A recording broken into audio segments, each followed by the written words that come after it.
And today we are going to look at something that is very prophetically significant, and that is called the times of the Gentiles.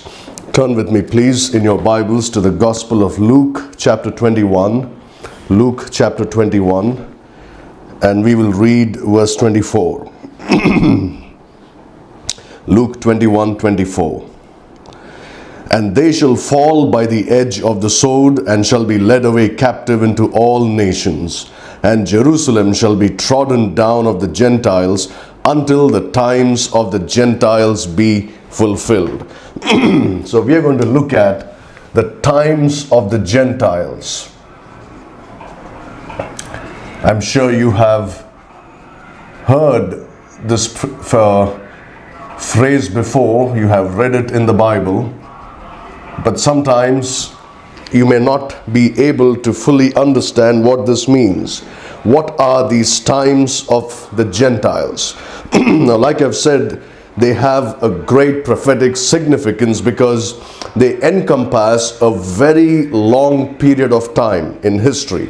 And a lot of events have taken place during this time called the times of the Gentiles, which have, like I've said, prophetic significance, and we're going to look at that. So please do pay attention and try your best to grasp as much as you can of this subject, because it certainly will help you not only to understand a little bit of prophecy in the Bible, but it will help you to apply prophecy in the sense that you look at the world and the situation and the events that are taking place, and you would be able to understand where the world is going and how the Bible has already prophesied these things that are happening right now before our eyes. So it will help you to understand the situation of this world. So I'm going to encourage you to please pay attention. So the times of the Gentiles, as I've said, encompasses a very long period of time, but basically it is a time when Gentiles rule over Jerusalem. Alright, so it is a time when Gentiles rule over Jerusalem. It's a time when Gentile overlordship is there over Jerusalem.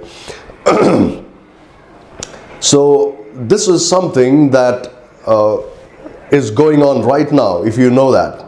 Yes, Jerusalem is really under the control of the Jews. There is no doubt about that. In 1967, in the Six-Day War, they won back Jerusalem. But you see, if Jerusalem is the heart of Israel, the heart of Jerusalem is the Temple Mount.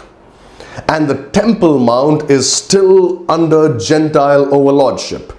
The Muslims have a mosque there, the Dome of the Rock, and the Al-Aqsa compound, and they have, I guess, 2 mosques or something like that, and they still do not allow the Jews to come on the Temple Mount.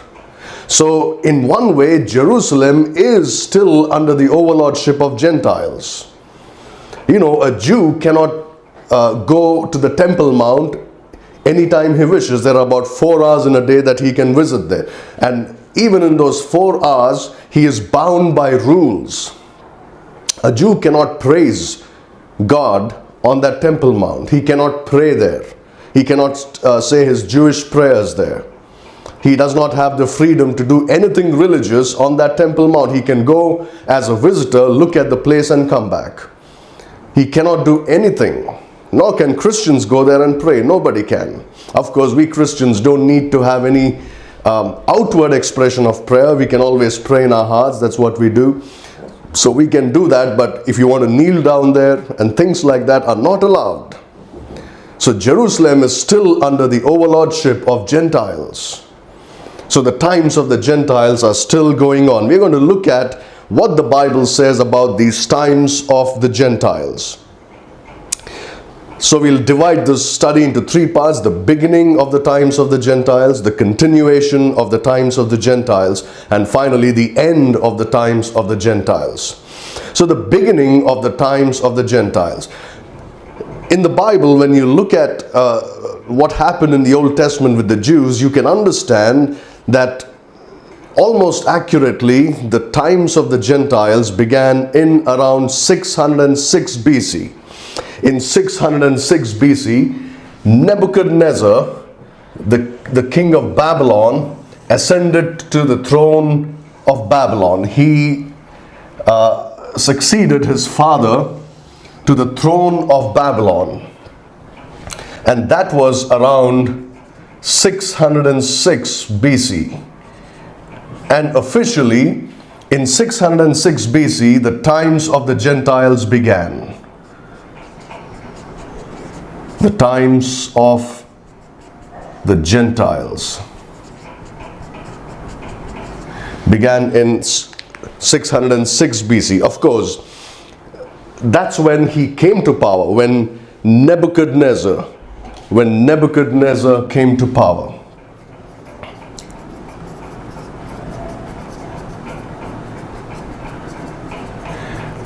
He did not immediately attack the southern kingdom of Judah in 606 BC, but he just came to power. But his ascension to power marks the beginning of the times of the Gentiles.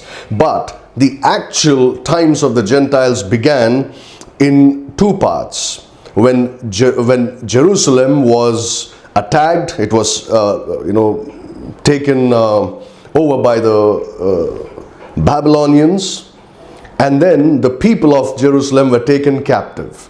It happened in two parts. The first one, look at 2 Chronicles chapter 36. 2 Chronicles chapter 36. That's the last chapter in a Hebrew Bible. That's the last book and the last chapter in the Hebrew Bible. Look at 2 Chronicles chapter 36, and we will read verses 5 through 7. Verses 5 through 7. Jehoiakim was 25 years old when he began to reign, and he reigned 11 years in Jerusalem, and he did that which was evil in the sight of the Lord his God. Against him came up Nebuchadnezzar, king of Babylon, and bound him in fetters to carry him to Babylon. Nebuchadnezzar also carried of the vessels of the house of the Lord to Babylon and put them in his temple at Babylon.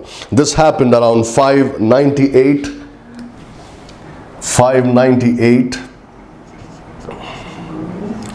to 597 BC. All right. You remember the Old Testament is counted not like how we count, from 1 onwards, but you count from 0 back to 4004 BC. All right, so you come from the other side, 598 to 597 BC. That's the time of the first deportation. The first deportation to Babylon. So we read here that Jehoiakim was a wicked king of Judah, the southern kingdom of Judah, and he did evil in the sight of the Lord. Of course, that was not the reason why God gave up Israel or Judah into the hands of Babylon. All the kings, most of the kings of Judah were sinning against the Lord, engaged in idolatry, and led the people into apostasy. If not all the kings. There were good kings in Judah. There were many good kings like Jehoshaphat, Hezekiah, Josiah. These were all good kings. But the others led Israel into apostasy, and God gave them a lot of time. God gave them the example of the northern kingdom of Israel. The northern kingdom of Israel went into captivity to Assyria in around 720 BC or 721. So they went to Assyria. God destroyed Israel. God gave them up into the hands of their enemies, and they went into captivity to Assyria much before Judah. And Judah had enough examples to learn their lesson and turn to God and walk with God. But they did not do that. Instead, they tempted the Lord.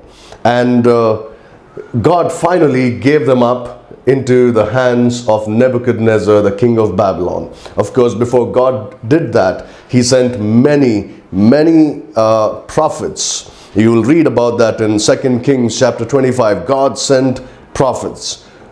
they came early and they preached and tried to turn the people back to God so that God would not have to punish Judah.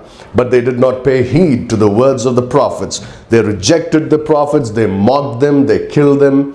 So God finally gave them up into the hands of the Gentiles. And this is the beginning of the times of the Gentiles. That's the first deportation, as I've said. Now also look at this other passage in 2 Chronicles chapter 36. Look at verses 19 through 21. Verses 19 through 21. And they burned the house of God, and brake down the wall of Jerusalem, and burnt all the palaces thereof with fire, and destroyed all the goodly vessels thereof. And them that had escaped from the sword carried he away to Babylon, where they were servants to him and his sons, until the reign of the kingdom of Persia. Verse 21. To fulfill the word of the Lord by the mouth of Jeremiah, until the land had enjoyed her Sabbaths. For as long as she lay desolate, she kept a Sabbath, to fulfill 70 years.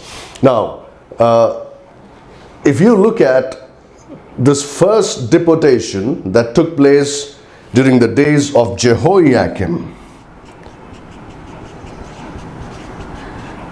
King Jehoiakim, Nebuchadnezzar came and he carried Jehoiakim to Babylon, and he carried the vessels of the house of the Lord to Babylon and put them in his temple. But the temple was still standing. It was in the second deportation, 587 to 586. This is the second deportation.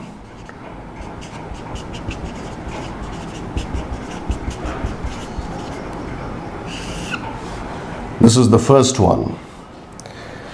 It is in the second deportation that Nebuchadnezzar destroyed not only Jerusalem, but he actually destroyed and burned the temple of God. It says, and they burned the house of God in verse 19, and brake down the wall of Jerusalem, and burned all the palaces thereof with fire. This was the final destruction of Jerusalem. And this time even the temple was razed to the ground. It was burned with fire. It was destroyed. Remember, this was the temple built by Solomon. That great temple. The most beautiful edifice on the face of the earth in those days. And God gave it up. God just gave it up to be destroyed. Because the children of Israel blasphemed him by offering sacrifices to devils and to idols. And God gave them up. This was, of course, in the days of Zedekiah. This was Jehoiakim, and this was Zedekiah.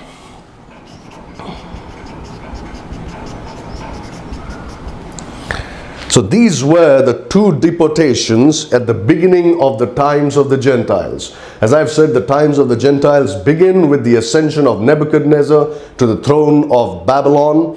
But then the actual times of the Gentiles were put into effect when Gentile dominion of Jerusalem began. But that again is taken a step forward, and it is completed in the destruction of the temple. This is very, very important. The temple is burned. It is destroyed. Again by Nebuchadnezzar. So this is how the times of the Gentiles began. But you see, that's not the end. That's not the end of the times of the Gentiles. That's only the beginning of the times of the Gentiles. The times of the Gentiles continued after the destruction of Jerusalem and the temple in Jerusalem. I want you to keep this in mind.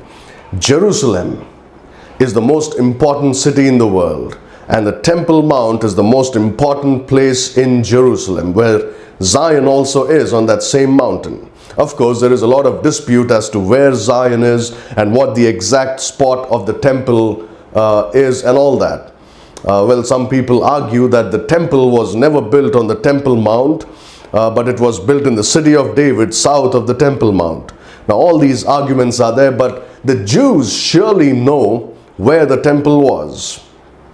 All right, and all these arguments that are made about the location of the Temple Mount are useless, because when the time comes that temple will be built in the place it should be built. Now even if this coming third temple, as it's called, would be built in the wrong place, it doesn't matter, because it's not going to be a holy temple, you see. It's going to be, the presence of God is not going to descend and be there in the holiest of holy places upon the Ark of the Covenant. No. This is going to be the third temple where the Antichrist would sit and claim to be God and demand worship. So it doesn't matter where that temple is built, because the millennial temple described in the book of Ezekiel chapter 40 onwards is going to be a different temple altogether. Not the temple that the Antichrist would be instrumental in building in Jerusalem. So please lay aside all those. Don't dig too deep into these matters as to where exactly the spot is where the Temple of Solomon was built. Don't get into those things. It doesn't matter where it was. When Jesus Christ comes back and he builds the temple of God, then he knows where it was. He's going to build it on exactly the same spot. All these arguments about, is the dome of the rock exactly upon the holiest of holy places or not, is useless. Christians, don't get into those things. You need to be careful. But you must remember that the Temple Mount is most holy in God's eyes. If there is any place holy on the earth, it's that place.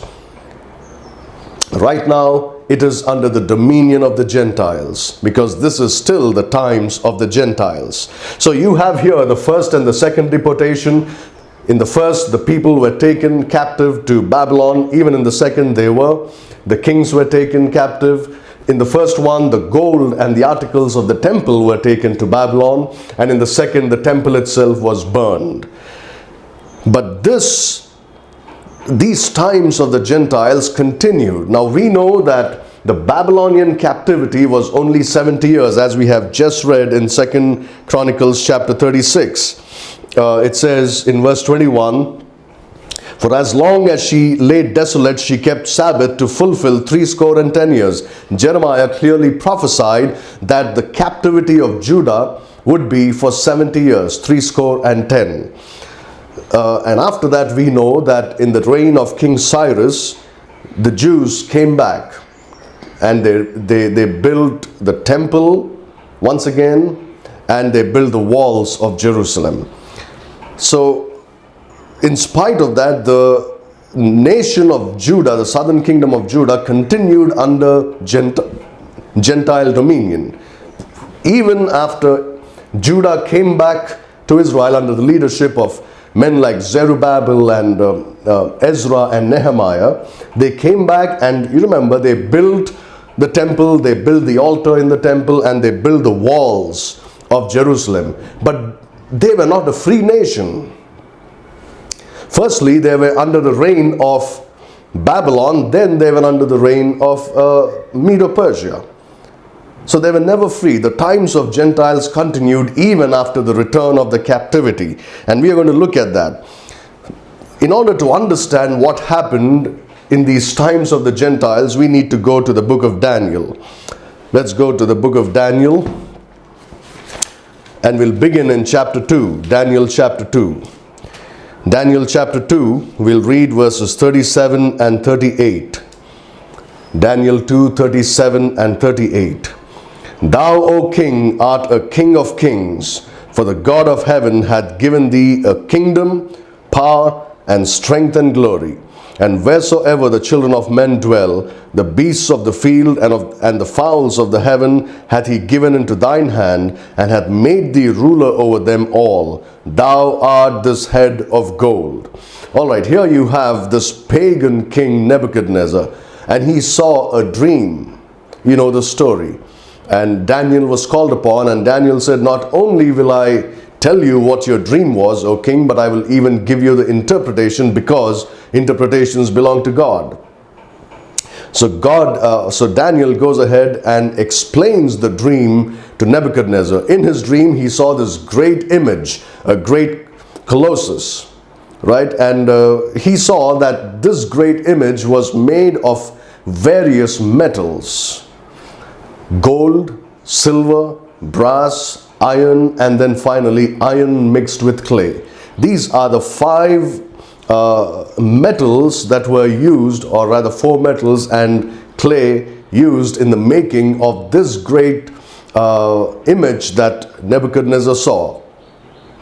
And in all probability, this would have been the image that Nebuchadnezzar would have made later on and demanded that all his subjects worship that image. He would have made a statue of himself just like he saw in that dream or in that vision. But you see, this dream that he saw was prophetic in nature. That's why God gave an interpretation to it. And Daniel says, that head that was made of gold are you, O King Nebuchadnezzar. So here you have this. Nebuchadnezzar is the head of gold. He is the head of gold, the head that is made of gold. So here is again Nebuchadnezzar around 606 BC, bringing in the times of the Gentiles. He became king of Babylon in 606 BC, and then he attacked the southern kingdom of Judah, and the first deportation was in 598 to 597 BC, and the second deportation was 587 to 586 BC. And he is the head of gold. But in Daniel's interpretation, he goes ahead and explains the meaning of the other parts of that colossus, the other parts of that image. In Daniel chapter 2, we see that the chest and arms are made of silver. The first is gold, but the next part of that image, the chest and the arms, are of gold. Now, what is this silver part of the image, the chest and the the chest and the hands? Which nation does it stand for? The kings that follow are not named, or the kingdoms that follow are not named in Daniel chapter 2. Daniel only identifies the head of gold as Babylon, He identifies the head of gold as Babylon, and he says, thou art that head of gold, O King Nebuchadnezzar. It's talking about you. But the other kings and the other kingdoms are not mentioned by name in Daniel chapter 2, but we are given to understand who they are in Daniel chapter 7. Daniel is a very profound book for the Christian to understand prophecy, because it goes so well with Revelation, with the book of Revelation. So you need to study the book of Daniel very carefully. Let's go to Daniel chapter 7. Daniel chapter 7. There are two verses that we will read in Daniel chapter 7. Firstly, in fact we'll read more than that, but firstly let me just clarify something before we move forward about Daniel chapter 7. In Daniel chapter 7, you have Daniel's vision of the four beasts. All right, you have the beast that looks like a lion, the beast that looks like a bear, the beast that looks like a leopard, and then finally the fourth beast, which cannot be described because it's the beast, the Antichrist, the kingdom of the Antichrist. So these are the four beasts that Daniel saw in his vision in Daniel chapter 7. Now, most Bible teachers teach a very wrong view of these four beasts, including, I think, Clarence Larkin, if I'm not mistaken. They teach that the first beast, which is a lion, is the same as the head of gold, which is Nebuchadnezzar. That's what they teach. Just keep this in mind so that you don't get confused later on. They say the head of gold is the same as the first beast in Daniel chapter 7. It is not. And I will show you why it's not. The head of gold in Nebuchadnezzar's vision of that image is certainly Nebuchadnezzar and Babylon, no doubt about that. But in the vision that Daniel saw in Daniel chapter 7, the first beast, a lion, the lion is not the same as the head of gold. Why do I say that? Let's look at chapter 7 verse 1. In the first year of Belshazzar, king of Babylon, Daniel had a dream and visions of his head upon his bed. Then he wrote the dream and told the sum of the matters. Look at the timing of this vision that Daniel had. In the first year of Belshazzar. Here, remember, he said, "Thou art this head of gold." Nebuchadnezzar is the head of gold. Nebuchadnezzar was dead already when Daniel saw this dream. In fact, his grandson Belshazzar is now ruling Babylon, and very soon Babylon would be captured by the Medo-Persians, and it will cease to be a world power. So, in one way, Babylon is already past when Daniel began to see this vision. So this lion is not a reference to Babylon. It's a reference to another nation. But that's not all. Look at another verse. Look at verse 17. Verse 17. These great beasts, which are four kings. Look at what he says. Which shall arise out of the earth. Future tense. If the head of gold is the same as the first beast, the lion, then why would Daniel say these four kings shall arise out of the earth in the future? So Daniel is clearly telling us that these four beasts, at the point that he was, were still future. They had not yet come. They shall arise. They shall arise out of the earth. So you must keep that in mind. And now that you understand that Daniel is talking about the future, now we can go ahead and try and identify the kingdoms that ruled Jerusalem in the times of the Gentiles. How did the times of the Gentiles continue? This is how. So let's go to Daniel chapter 7 again and read verse 4. Verse 4. The first was like a lion and had eagle's wings. I beheld till the wings thereof were plugged, and it was lifted up from the earth, and made stand upon the feet as a man, and a man's heart was given to it. You look at that. The first beast that Daniel saw in his vision. These great beasts came up from the sea. They were diverse one from another. They were different one from another. And the first one was like a lion. You need to see this, that historically after Babylon, the next kingdom to seize power in the Middle Eastern area, in a vast area, after Babylon was Medo-Persia. Medo-Persia, under Cyrus and his vice-regent Darius. Right? You read in the book of Daniel how Darius was king when Daniel was thrown into the den of the lions. But before that, in 2 Chronicles and in Ezra, you read about Cyrus, the king of the Medes and the Persians. So it's the Medo-Persian Empire around 536 BC. 536 BC, Medo-Persia came to power. And if Babylon is the head of gold, the chest and arms of silver is Medo-Persia. And Medo-Persia is likened to a lion. And that's how they were. They were very brave and they were very ferocious fighters who went and who occupied many countries. The Medo-Persian Empire was very great. Its empire was bigger, at least in size, than the Babylonian Empire. And the Medes and the Persians took over Babylon. You know the story, you'll read about it in the book of Daniel, chapter 5. Belshazzar was having a feast, with his princes, and they used vessels from the house of God to drink and eat from. And then of course they were blaspheming.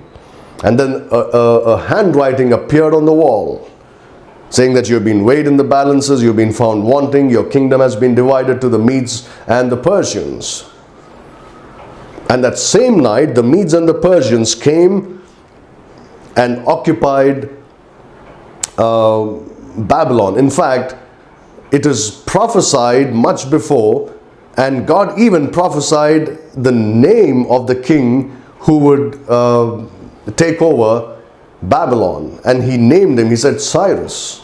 Much before Cyrus was born, God gave the prophecy that there would be a Mede or a Persian king named Cyrus who would defeat Babylon. The brass gates would be opened before him, is the prophecy in the book of Isaiah. And God did exactly that. In that night, the forces of the Medes and the Persians entered Babylon, and they occupied it, they took it over. And that was the beginning of the Medo-Persian Empire, and that's the nation which is depicted as the silver chest and arms in the image that Nebuchadnezzar saw. But you see, from now on, we are also going to look at the prophetic significance of each of these nations that ruled Jerusalem, or at least under whom Jerusalem was, and we are going to see how it is applicable to us today. All right, and it's very, very interesting, as I've said. The prophetic application of the Medo-Persian Empire today is to the nation of England. England is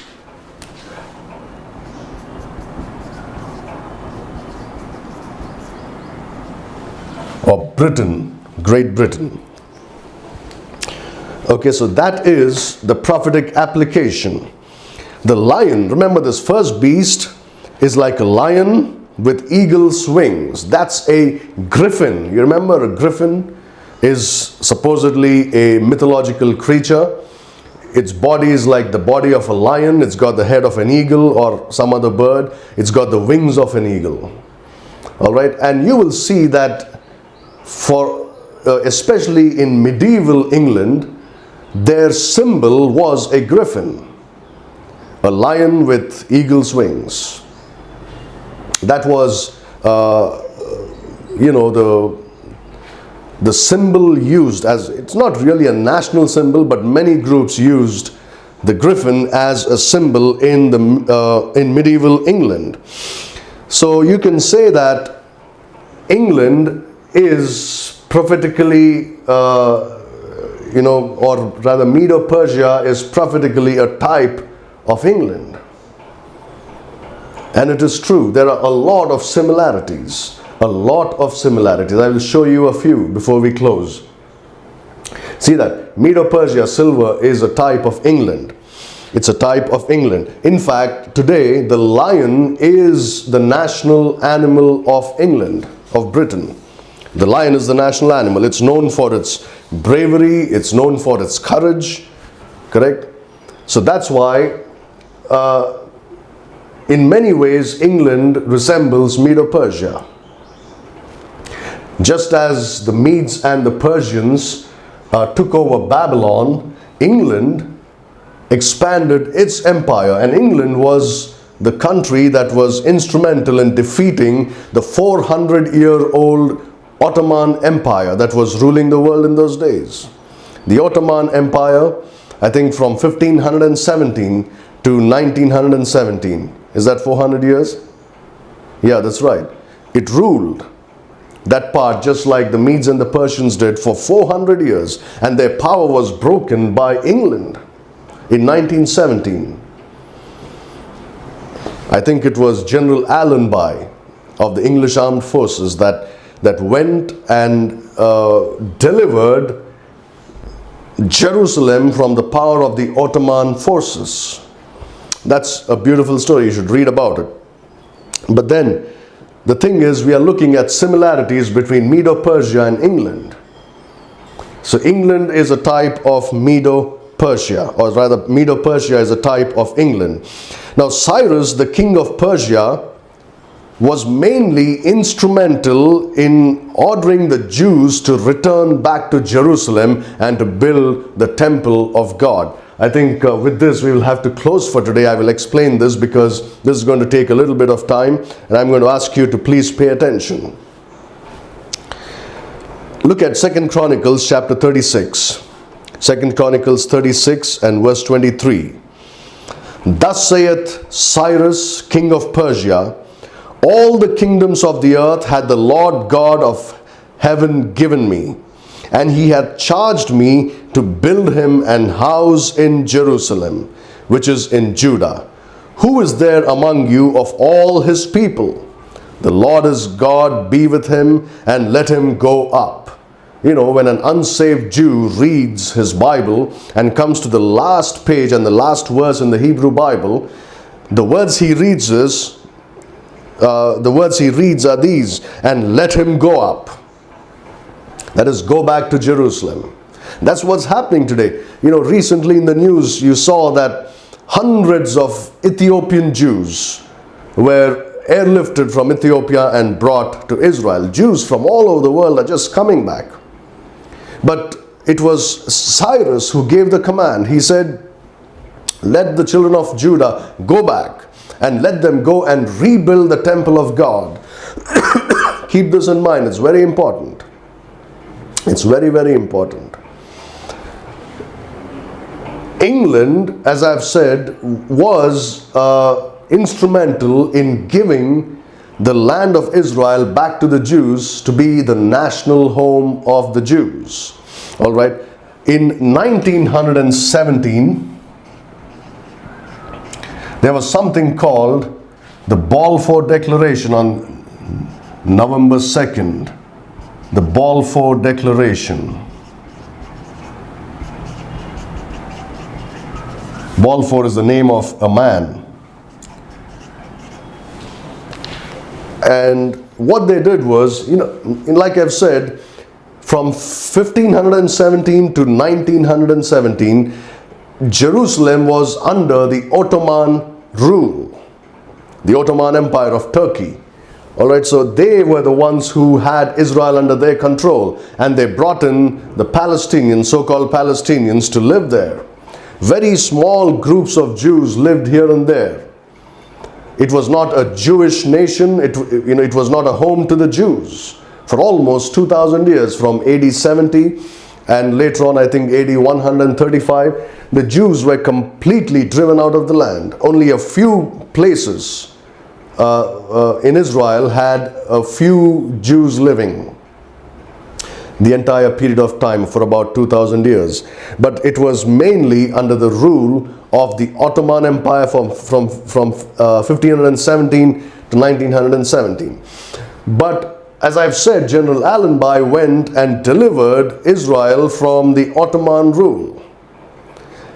And then in the month of November, they issued this declaration called the Balfour Declaration, which stated this.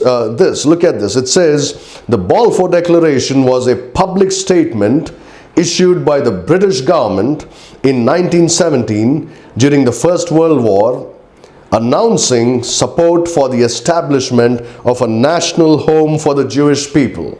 So they said, we are going to support a national home for the Jewish people in Palestine, then an Ottoman region with a small minority Jewish population. This is what you find about Balfour Declaration on the internet.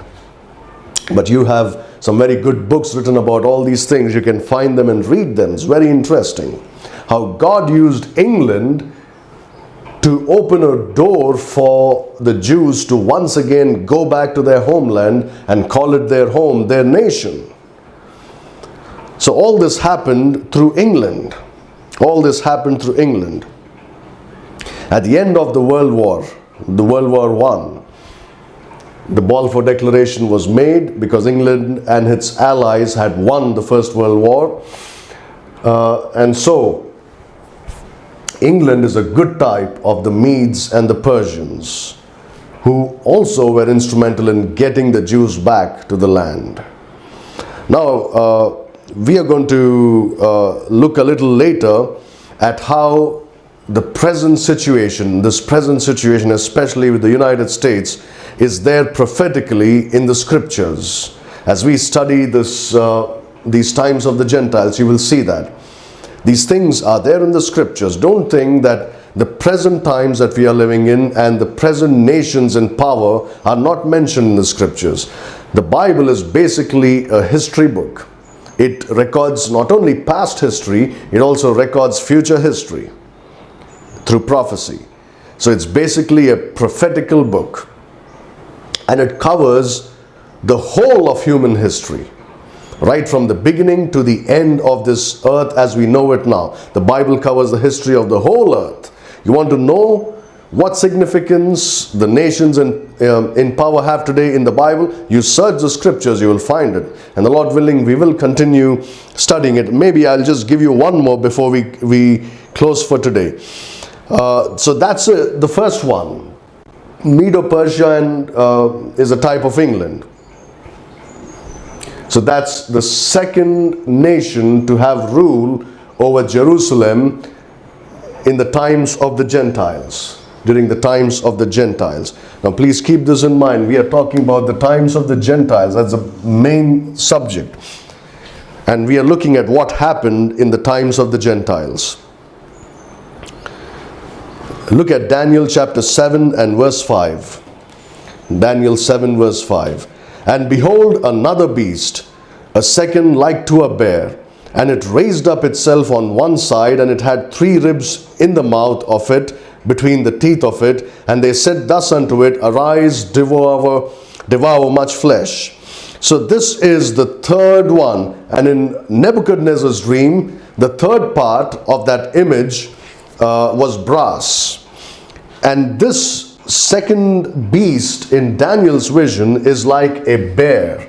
This is a lion. The next one is a bear. It's a bear, and this is brass. And in history we know that the empire that succeeded the Medo-Persian Empire was Greece. I think around 330 BC.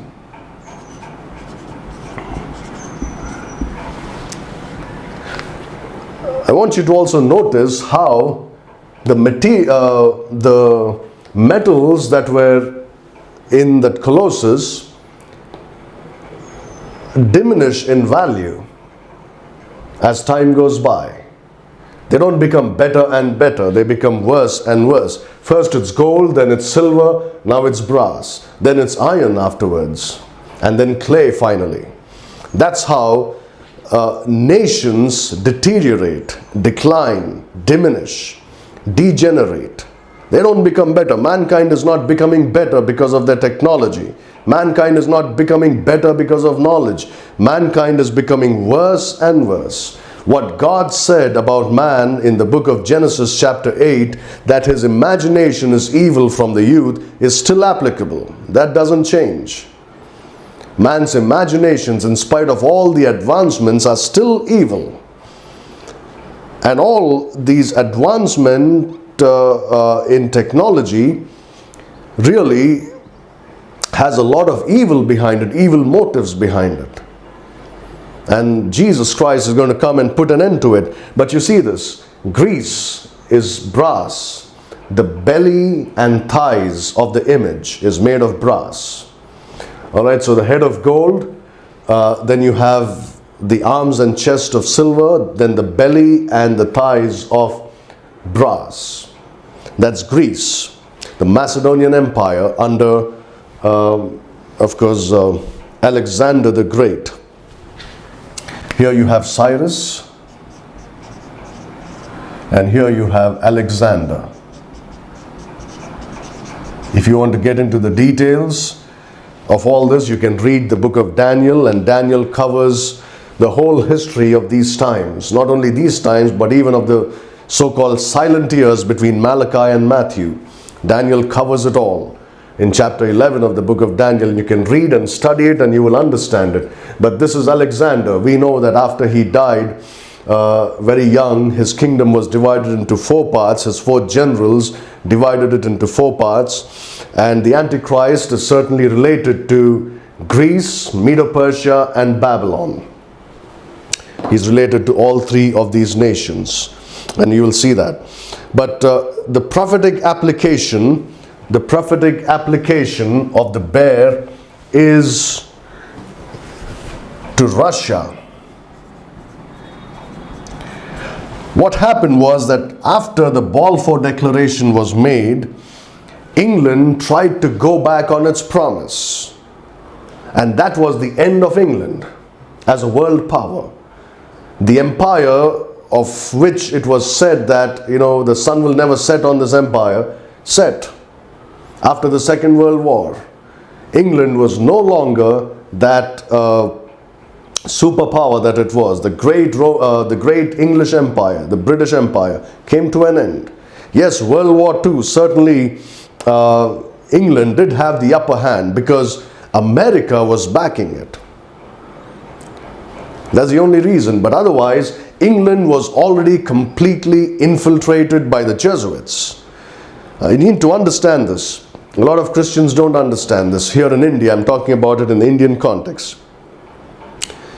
When the English first came, they came with the intention of taking the wealth of this nation. There's no doubt about that. You cannot defend them saying, oh, they were good people, they were Christians. No, they were not. Even if they were Christians, their intentions were not to do anything good for us. It is the missionaries from England, like William Carey, and missionaries from other parts of Europe, like Germany, had come to India. It is those individuals that you have to give the credit to who had the burden to bring the gospel of the grace of God to the people of our nation. Okay, you must remember this. And then secondly, these missionaries came and gave us the word of God. And if you know your history, the English government did not allow William Carey to enter India, at least in the parts where English rule was established in India.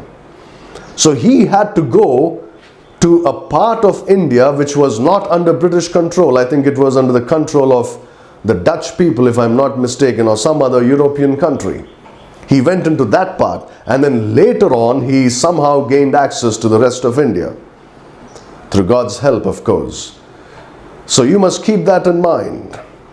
England was great for only one reason. England became very great for one reason, because of the King James Bible. And once England started rejecting the King James Bible, God started rejecting it. And the final rejection of this great empire was when they withdrew support to the Jewish people. And they went back on their word. And God was done with England. But immediately after the Second World War, after 1945, we know, yes, America had turned out to be a great superpower, but it was still Russia which was that great power which influenced world politics. Russia was a great superpower. And the bear is certainly symbolic of Russia. It says this on the internet. It says, on one hand, Russians themselves appreciate the bear for its raw power and cunning, and bears are very often used as mascots or as a part of a design on a logo.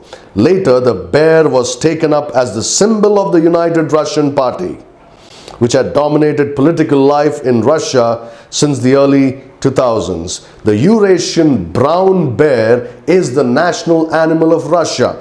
So you find a lot of similarities between Greece and Russia. If you see, the main thing about a bear is the way it moves. It can really move. And Alexander moved in that fashion.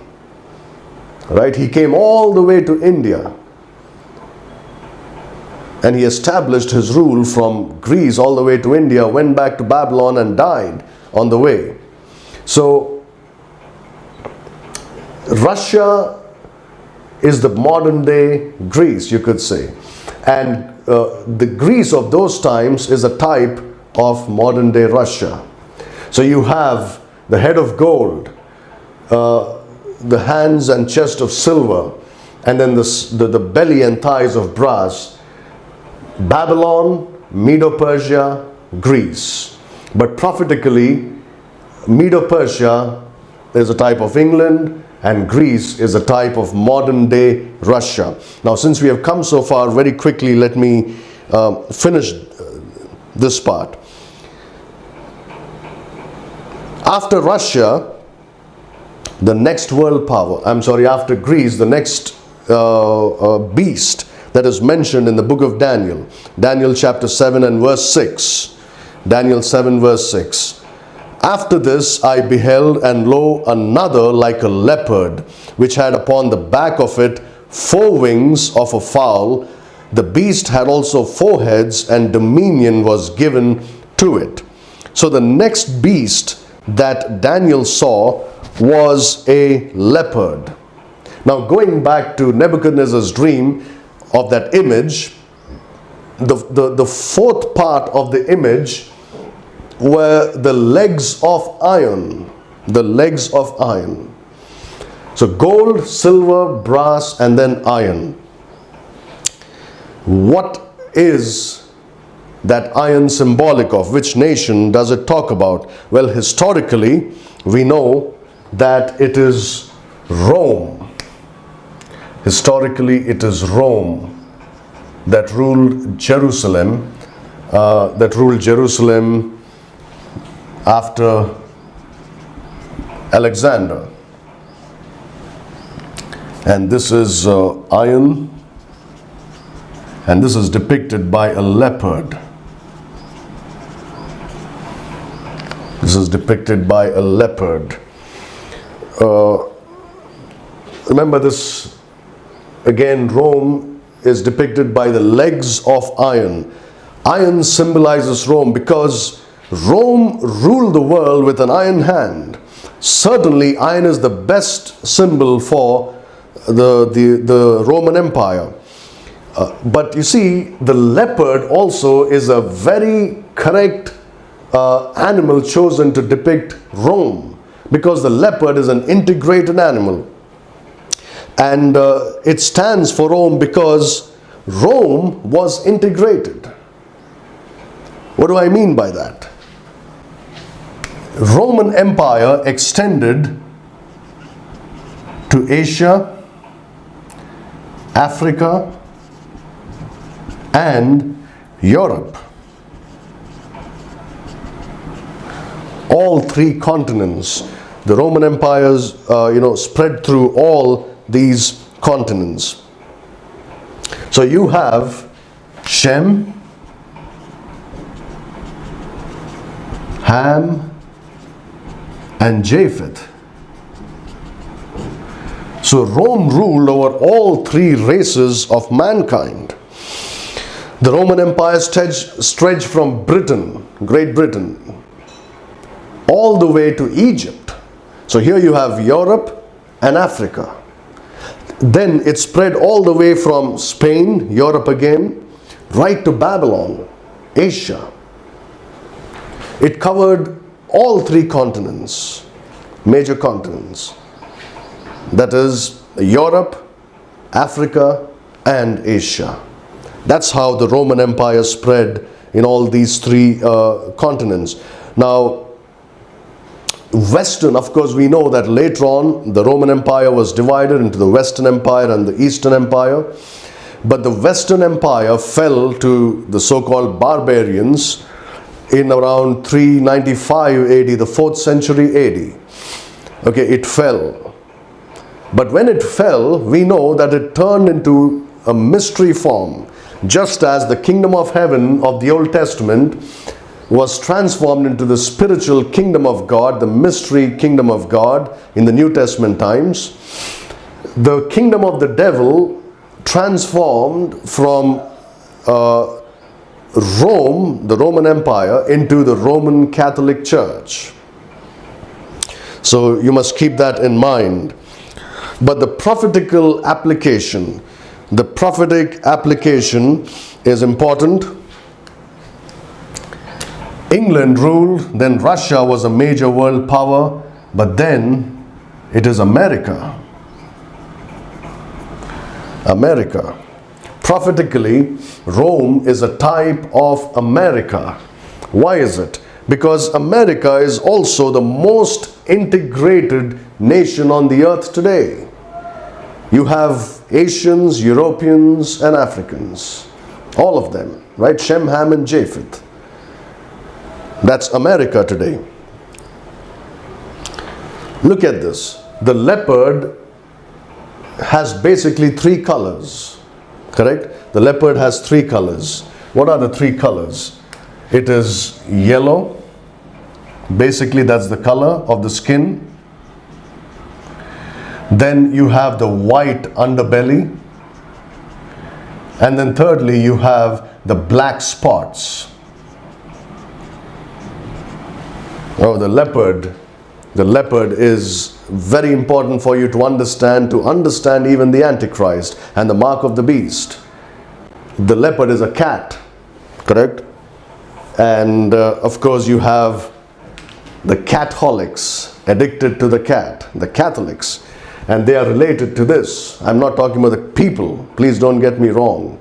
I'm not talking about the Catholic people, I'm talking about the Catholic system, the Catholic hierarchy, or the Pope and the cardinals and the archbishops and the bishops and all these people. That's the system, the evil Roman Catholic system through which the Antichrist would probably come.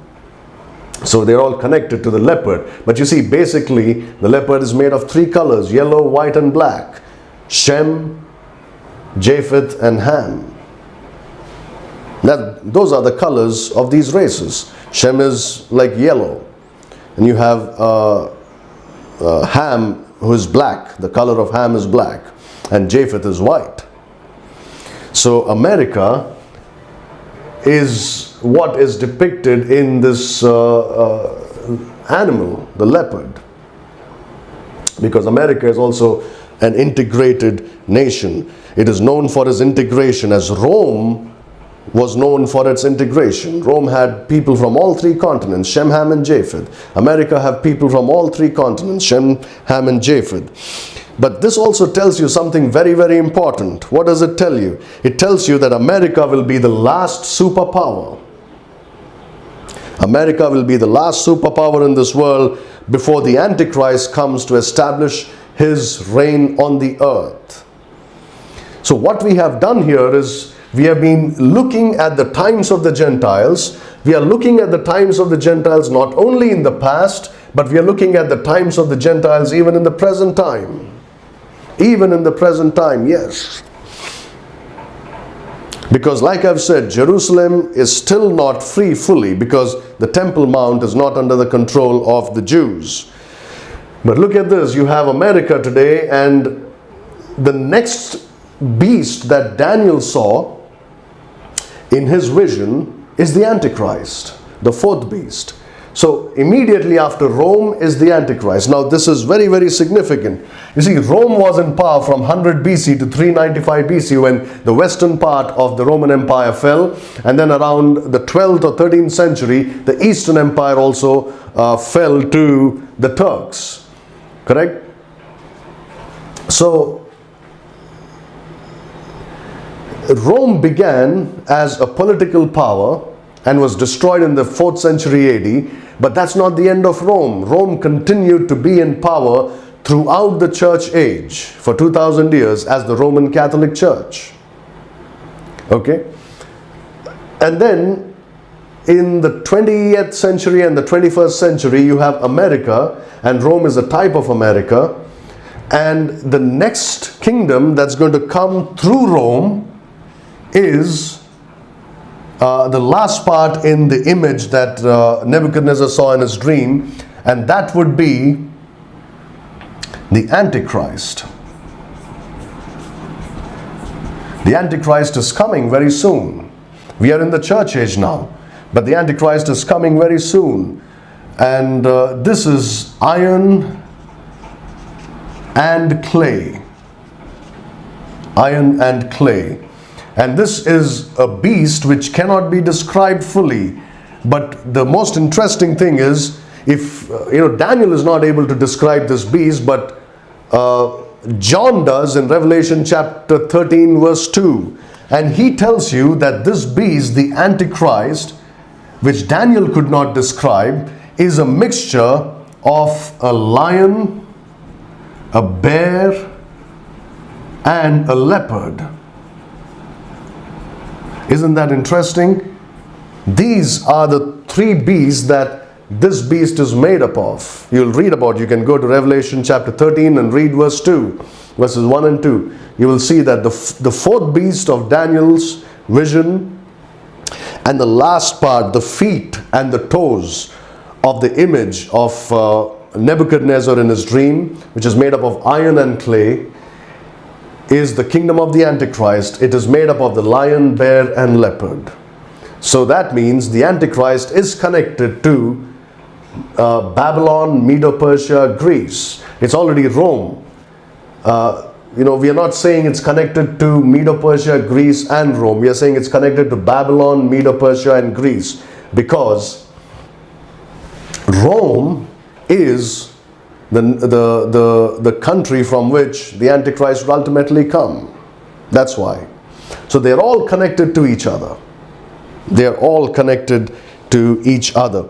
Now there is something very, very interesting that I'm going to tell you in a few minutes before I close. Look at Revelation chapter 11 verse 2. It says, "But the court which is without the temple leave out and measure it not, for it is given unto the Gentiles, and the holy city shall they tread under foot 42 months." So here, this is the end of the times of the Gentiles. The times of the Gentiles will end at the time of the second coming of Jesus Christ, the second advent. This is the rapture. This is the tribulation.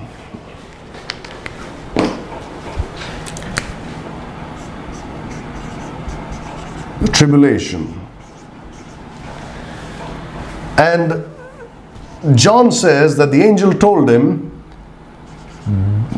not to measure the court of the temple there in Revelation chapter 11, because for 42 months it will be trodden underfoot by the Gentiles. The last part of the tribulation, the most important part of the tribulation, it will be tread underfoot for 42 months, 3.5 years. That's when the Antichrist sets up the abomination of desolation in the temple in Jerusalem. And for 42 months, he will continue that abomination. And when Jesus Christ comes back, just like the dream that Nebuchadnezzar saw, in which he saw that a stone that is cut without hands comes and strikes the great image at the feet, and the whole image crumbles and is destroyed. Jesus Christ comes back and destroys the kingdom of the Antichrist. Not just here, but the whole kingdom of the Antichrist is destroyed. And with that, the times of the Gentiles would end. In Daniel chapter 2 verse 33, it says, "His legs of iron, his feet part of iron and part of clay." So the Antichrist's kingdom is a continuation of Rome. The legs of iron, but then the last part, the feet, are made of iron and clay. And that's because, again, we don't have the time to get into it, the iron and clay do not mix. In Daniel chapter 2, it says that the reason why they don't mix is because one is clay, the other is iron. They don't mix together at all. And the kingdom of the Antichrist will be partly strong and partly weak. But the most important thing is, it says there that they will try to mingle with the seed of men. So what we're going to see here again are the days of Noah.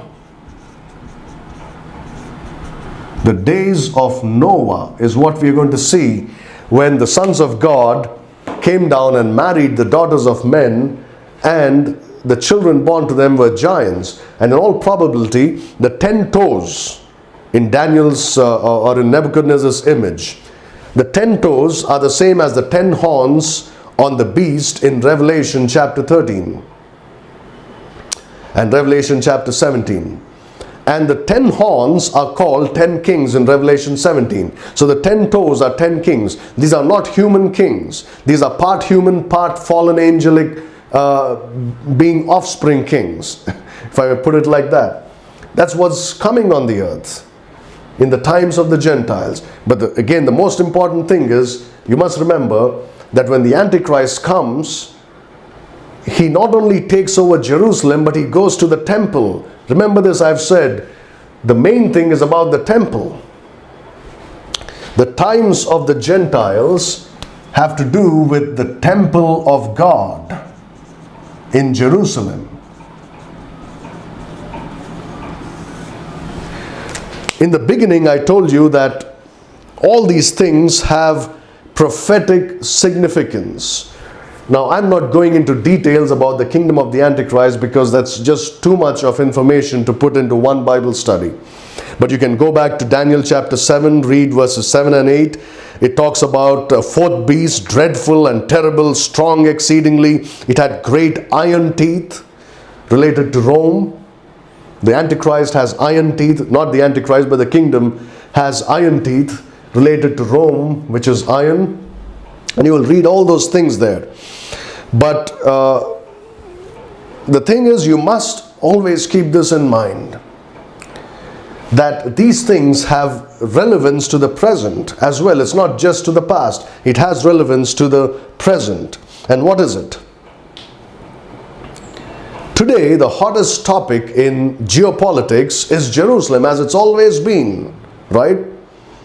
And the most important part of that discussion is the Temple Mount, as I've said before. And as I've said before, the Temple Mount is under the control of the Muslims. They claim that it's the third most holiest site for Islam. But to the Jews, it's the most important site and the only important site which is most holy to them. And it's not under their control because the times of the Gentiles are still there. But you know what? A lot of people, Jews, they have been writing many articles, of course, comparing Donald Trump, the President of America, to Cyrus, the king who made the proclamation that the Jews should go back to Jerusalem. Now we have seen that it was England that actually declared that Israel is the homeland of the Jews, and they made provision for the Jews to go back. But no other country on earth in history supported the Jews like America. It is America that supported the Jews the most. Because it was not until the Second World War that the Jews really started going back to Israel, and the main player in Second World War was the United States of America, against Germany, of course. And by then, America was the world power at the end of World War II.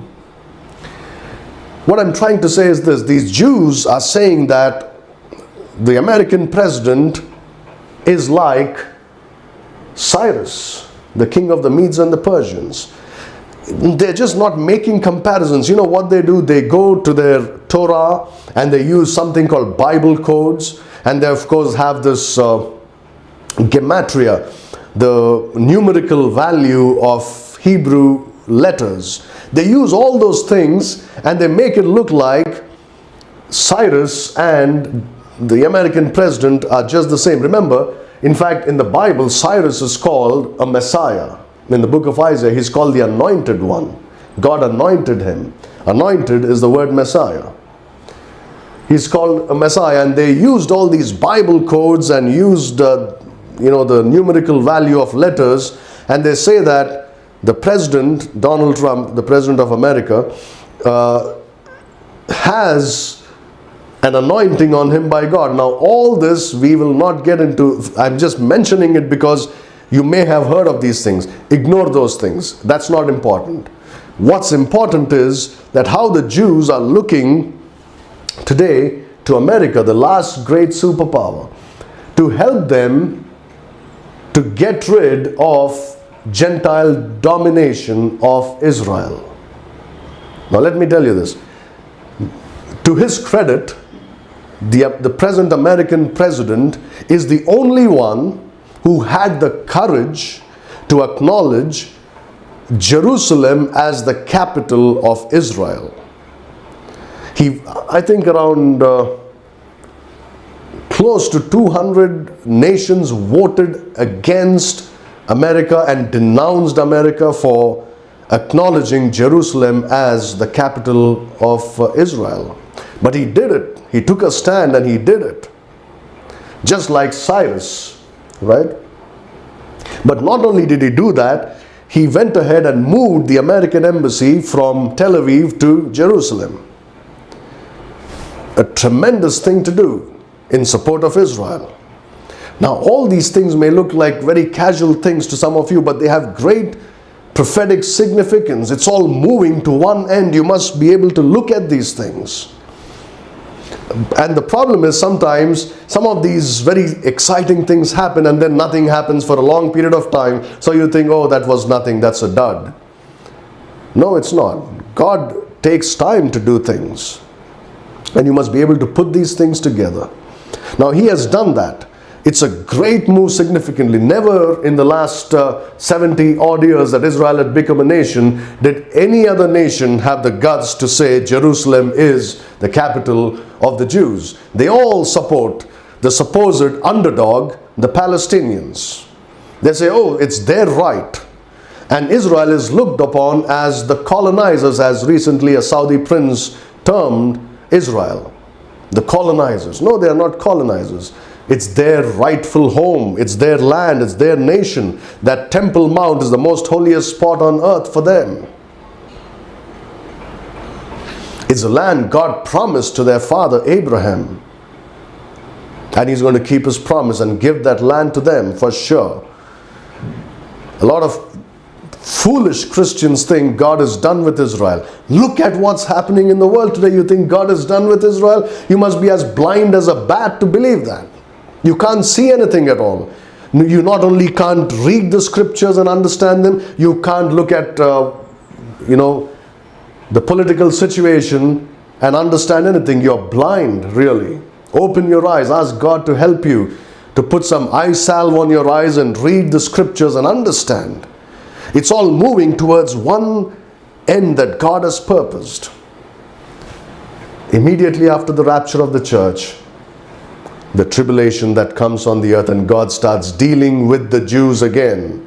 But another interesting thing is that all these ultra-orthodox rabbis are not satisfied with Donald Trump just moving the embassy from Tel Aviv to Jerusalem. You know what they are doing next? In fact, they have written a letter to him. They have sent a delegation to him requesting that he help in the rebuilding of the third temple. I don't know about you, when I read these things, the hair on my hands stand. I get goosebumps because I know these things have prophetic significance. And things are moving faster than before. Israel is a nation. Jerusalem is now under the control of Israel. Remember, Israel became a nation in 1948, 14th May. Israel became an independent nation. But Jerusalem was not under its control until 1967, the Six-Day War, and they took over Jerusalem. By the way, all these are Jubilee years. Most of these important dates are Jubilee years.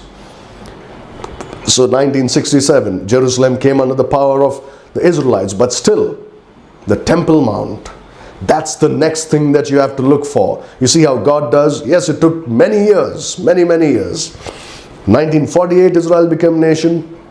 1967, Jerusalem came under the control. But now, since 67 till today, the Temple Mount is still under the control of the Jordanians and the Palestinians. The next thing that's going to happen is, I do not know if God's going to use Donald Trump or somebody else. I really don't care. But the next thing that's going to happen is this. Somehow or the other, the Jews will manage to build the third temple. Now, I do not know if we are going to see it happen before the rapture. We might see it, because you know that the Temple Institute in Israel has already prepared everything they need to begin temple worship. In fact, they even dedicated the altar, I think last year or a couple of years ago, with an animal sacrifice. They have a red heifer ready to be sacrificed. They have everything. They have the priest's clothes, they have the menorah, they have the table of showbread. All these things are ready. All the instruments they need for the altar of sacrifice, they have it all. The only thing missing, of course, is the Ark of the Covenant. The Lord willing, maybe we should do a short study on that. Where is the Ark of the Covenant? That's very interesting too. Will they find it? I do not know. But they are ready to build the temple. Everything is ready. You know what that tells you, brethren? Very, very, very close to the rapture. In fact, I'll say this. If you see the beginning of the temple, or the beginning of the building of the temple, you better pack your bags. You're going to leave very soon. The Lord's coming. The Lord's coming very, very soon. So look for that, because that's a sign that the rapture is very soon. And of course, once the rapture takes place, the tribulation begins and the kingdom of the Antichrist is established, and in the last part of the tribulation, one final time, the temple that is rebuilt is trodden underfoot and the abomination of desolation is set up. But the stone cut without hands comes back like a billion nuclear bombs going off, comes and destroys that great edifice that was built over the past 6,000 years by the devil. Completely destroys it, and God establishes finally His kingdom on the earth, the kingdom of heaven, the earthly Davidic kingdom on which Jesus Christ, the Son of God, sits and rules. I know we have taken just too much of time, but I thought I'd rather finish this. I know some of you cannot sit for so long and watch the whole thing, but I hope that you'll at least watch it in bits and parts and learn some of these things that we have studied today. Thank you very much. The Lord bless you.